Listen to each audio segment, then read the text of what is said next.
I'd like to start off with a phrase. America is a melting pot. Now, I'm sure that most, if not all of you, have heard this exact phrase before. This phrase stems from something called the melting pot theory. According to this theory, people of different cultures migrate to America and contribute the various customs and traditions of their cultures to society, thereby producing and upholding what we know as present-day American culture. Now, this process may sound normal, and it is, but there is a major caveat to it. When you have all these different cultures coming together, the individual customs and traditions brought forth by these cultures tend to combine and become virtually indistinguishable from one another. The immigrants who brought these customs and traditions here consequently lose touch with their cultural roots and identities as they attempt to assimilate into society. Now, to put this in the context of the melting pot, the immigrants essentially constitute the ingredients of the melting pot, which are present in a variety of different flavors or cultures. And these ingredients melt together to form a uniform product with a uniform consistency. This product is none other than American culture. American culture is a fusion of various different customs, traditions, and cultural symbols that have been stripped of their original meaning over time through the assimilation process. A powerful example of this would be hairstyles. Now, one might wonder, how can hairstyles possibly exemplify this? Well, let's take a look at cornrows. Cornrows are an integral aspect of Black people's culture. During the era of slavery, slaves braided their hair into cornrows, forming intricate patterns that served as maps of escape routes that they used to flee their plantations. Yes, it's remarkable. They quite literally used cornrows as maps of escape routes. Also, slave masters often forced their slaves to shave their heads and sometimes even brutally scalp them or ripped their hair off their heads because they felt that their hair made them look unkempt or unsanitary because of the unique texture. So the slaves, in order to adopt a more hygienic appearance and please their master's wishes, began to style their hair into cornrows, which kept them tucked in and tight and neat. Now, the issue here is that cornrows have become ingrained or infused within American culture over time. In fact, many non-Black Americans wear cornrows without acknowledging their roots, their origin, the background, the story behind them, all because of the assimilation process and the notion that America is a melting pot. Now, this brings us back to the phrase, America is a melting pot. This phrase has been consistently pushed onto minorities over time and made the concept of adjusting ourselves in accordance with American culture and abandoning our cultural roots and identities more acceptable and normalized. This phrase, America is a melting pot, is an example of a term that has been gaining traction recently. It's an example of something called a microaggression. Microaggressions are, as defined by psychologist Daryl W. Sue, the everyday slights, indignities, put-downs, and insults that people of color, women, LGBTQ, those who are marginalized, experience in their day-to-day interactions with people. They are common occurrences that may or may not be intentional, but nonetheless exude insensitivity and prejudice towards marginalized groups.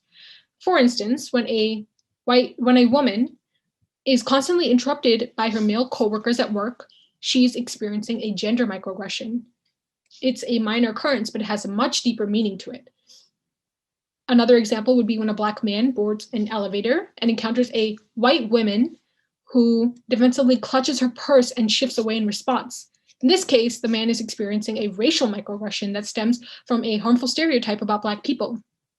The phrase America is a melting pot is an example of a microaggression because it is a commonly used phrase that may or may not be said intentionally, but nonetheless normalizes the concept of immigrants sacrificing their cultural identities and adopting new ones in order to fit in with society and become more Americanized. It makes immigrants think that the concept of America being a melting pot is a positive thing. It makes them think that the concept of all these different customs, traditions, and cultural symbols coming together and mixing in and being appropriated by different people is okay. Now, it's important to note that even though, again, it may or may not be intentional, a microaggression is nonetheless very much a form of discrimination. Microaggressions in general can be divided further into three separate categories: verbal microaggressions, behavioral microaggressions, and environmental microaggressions. Verbal microaggressions are microaggressions that are verbal microaggressions are microaggressions in which someone makes a comment or asks an inquiry that implies something negative about a marginalized group. These are perhaps the most common examples of microaggressions. People who are members of marginalized groups may have very well experienced several verbal microaggressions throughout their lives without even knowing it. For instance, when someone says, "Oh, hey, you speak pretty good English," to an individual born and raised in the US, simply because they are a person of color, that right there is an example of a verbal microaggression. Because even though it was delivered as a compliment, it still negatively implies that people of color shouldn't be educated enough to speak English fluently.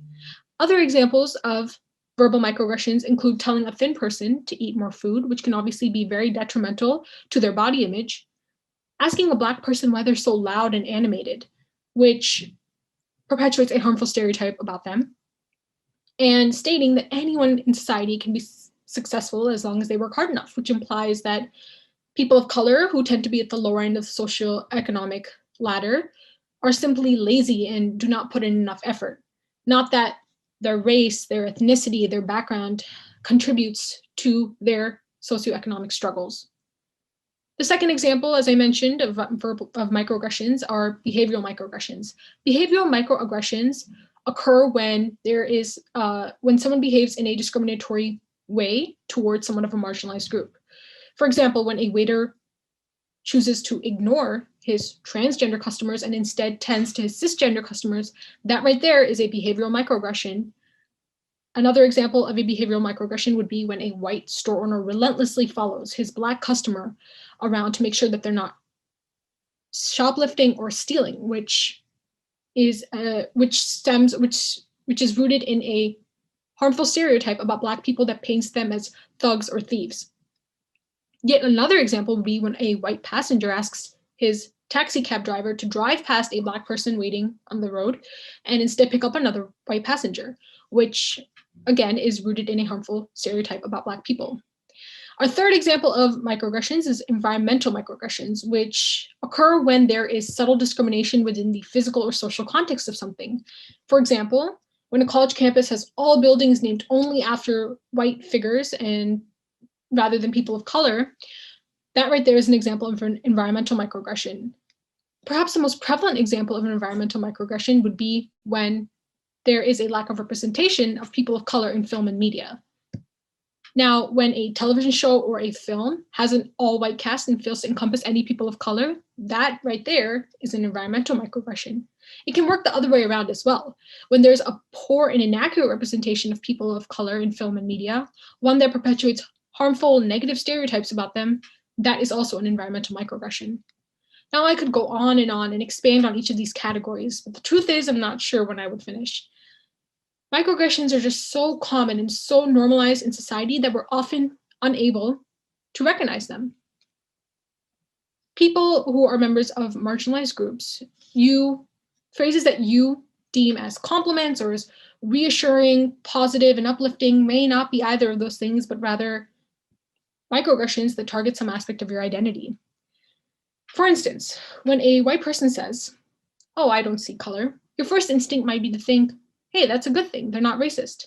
And while that may be true, that statement that they made in and within itself invalidates the struggles that people of color experience because of their color. It denies the hardships that they endure because of the way that they look. My color constitutes my identity. My color tells a story of the struggles that my people experience, a story of the casual acts of racism that we endure on a day-to-day basis.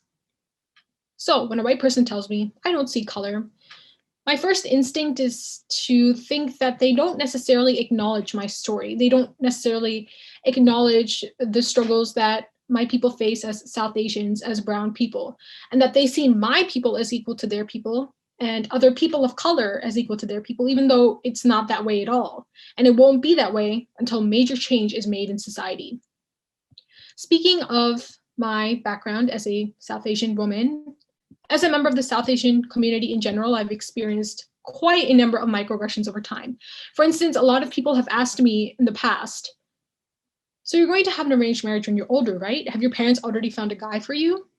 Some have gone even further and expressed their condolences to me, stating that it must be so awful and so hard that I am not going to be able to choose who I want to marry when I'm older, but rather be assigned to somebody by my parents. As if this aspect of my culture, this very important aspect of my culture, arranged marriage, is something to be looked down on and pitied. Names are another major source of microaggressions in the South Asian community. Now, as an Indian, I have a relatively short name, but a lot of my friends have long names that are constantly butchered and mispronounced. In fact, a lot of my friends have to resort to nicknames that they don't prefer because people simply refuse how to say their name correctly. Their long, beautiful ethnic names are reduced to these nicknames that they internally despise simply because people just do not want to learn how to pronounce them correctly. Smell is another major microaggression in our community. Everyone has heard the stereotypes that Indians are smelly people. When I was in elementary school, I used to wear hair oil in my hair every single day, and I wore it proudly knowing that it would make my hair silkier, smoother, shinier. But eventually my classmates started to point out that the hair oil made my hair look greasy and unkempt, and worse, it smelled. So I stopped wearing hair oil altogether, and consequently my hair weakened and started to fall out. I even had a friend whose teacher prohibited any and all students from wearing hair oil in the classroom. What that teacher didn't realize she was doing was stripping an aspect of our culture away from us simply because she could not stand the smell of our hair oil. Hair oil is something that has been worn generation after generation by Indian women in order to preserve their naturally thick hair. And also the smell of hair oil, of Indian hair oil specifically, isn't necessarily bad, but rather peculiar, strange, unfamiliar. Something that needs to be adjusted to, but people refuse to learn how to adjust to it. And what bothered me even more was that the same people who told me that my hair oil smelled bad were the people who ignored the smell of students who refused to wear deodorant in gym and were sweating profusely. They were the same people who refused to acknowledge the smell of students who had been vaping or doing other drugs before class. They didn't care at all about that smell. They cared about the smell that came from us Indian people. They cared about the smell that came from our hair oil, the smell that came from our food, and our smell in general. Now, I think overall, it's really, really important to educate people about microaggressions and why they are harmful to marginalized groups and how to recognize them. People may call me sensitive. They may call me a snowflake for pointing these microaggressions out because they are so subtle and so minor. But at the end of the day, no matter how hard we combat racism, sexism, xenophobia, homophobia, traces of them will always remain in society as long as microaggressions are around, as long as these subtle acts of discrimination are around and normalized and deemed acceptable. Now, I would like to end off on a note to my people of color. Next time you hear the phrase, America is a melting pot, just remember that if it weren't for your culture, the contributions of your people, the customs, traditions, values that your people brought to this country, it would never have had the privilege of calling itself a melting pot in the first place. Thank you.